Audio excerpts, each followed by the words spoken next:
పుట్టింటి నుంచి అత్తింటికి వచ్చిన ఆడపిల్లకి అనుక్షణం అమ్మ పుట్టిల్లు గుర్తొస్తూ ఉంటుంది. మా అమ్మ ఈ దేవుడికి పూజ చేసేది, ఈ పువ్వులు పెట్టేది అనే ఆ అభిప్రాయం అలా మానసికంగా ఉండమే కాకుండా ప్రత్యక్షంగా కనిపించడానికి వీలుగా అమ్మ ఏ అమ్మవారికి పూజ చేసేదో ఆ అమ్మవారికి ప్రతినిధిగా గౌరీదేవికి సంబంధించిన గౌరీరాయి బాగుంటుంది, అది తెచ్చుకోవాలి.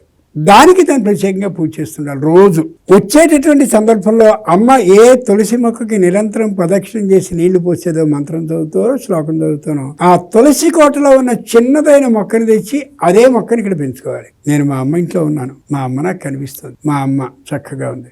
పూర్వం రోజుల్లో కాశీ మజిలీ కథలో ఉండేవి. అమ్మ నేను వెళుతున్నాను కాశీ, ఎప్పుడు వస్తానో తెలియదు, వస్తానో రానో కూడా తెలియదు, నన్ను తలుచుకుంటూ ఇదిగో ఇక్కడ మొక్కని నాటాను నేను, రోజు నీళ్ళిపోయి ఆ పిల్లవాడు అక్కడికి వెళ్ళాడని అనుకుని ఆ మొక్కలోనే పిల్లవాడిని తలుచుకుని రోజు నీళ్లు పోసేది, సుఖంగా వాడు తిరిగి వచ్చేవాడు. అంటే చెప్పొచ్చేది దానిలో ఈ భావన చేత గౌరీరాయి ఏదైతే ఉందో అది ఈ తులసి మొక్క.